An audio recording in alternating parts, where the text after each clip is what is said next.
ayoja freshi mabatani mapazi ani blendi family ndo 13 to 20 ahoye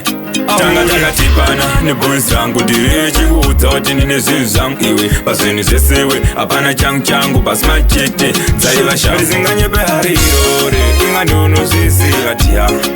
dai ndakakudza chokwadi ungadai usina undida zvikanzi ronda riri mumwoyo mangu wemapatani auskurifila iwe ndudze ndichaita seiko ndane mimba pakumbanda dzingwa shut ungadai usina kundida dai ndisina kudaro cause girls munotoda zvinhu zvekudaro nemi munozonyanya kuda vane zvinhu zvavo zvavakashanda vari vega musinavo gaya kuti vagoma navo vakaramba vangano uchivata udanani netumabharani takazoronga dii tine mashamwa tikati bebi toda kumuita chikawazinganyepe harirore ingandionozviziva tiya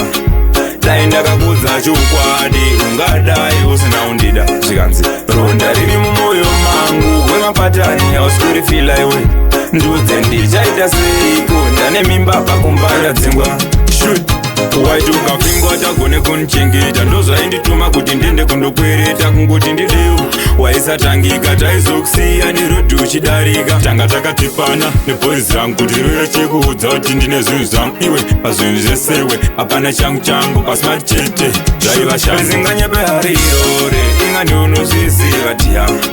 dai ndakakudza chokwadi ungadai usina undida zvikanzi ronda riri mumwoyo mangu wemapatani auskurifila iwe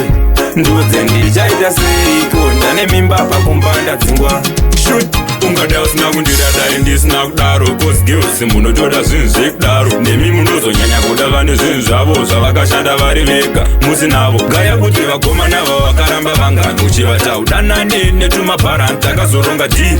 tine mashamwa tikati bebi toda kumuita chikawazinganyepe harirore ingandionozviziva tiya dai ndakakudza chokwadi ungadai usina undida zvikanzi ronda riri mumwoyo mangu wemapatani auskurifila iwe ndudze ndichaita seiko ndane mimba pakumbanda dzingwa shut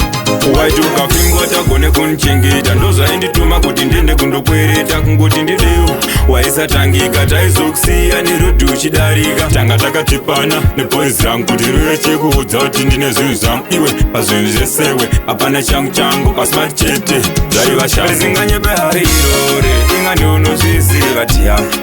dai ndakakudza chokwadi ungadai usina undida zvikanzi ronda riri mumwoyo mangu wemapatani auskurifila iwe ndudze ndichaita seiko ndane mimba pakumbanda dzingwa shut ungadai usina kundida dai ndisina kudaro cause girls munotoda zvinhu zvekudaro nemi munozonyanya kuda vane zvinhu zvavo zvavakashanda vari vega musinavo gaya kuti vagoma navo vakaramba vangano uchivata udanani netumabharani takazoronga dii tine mashamwa tikati bebi toda kumuita chikawati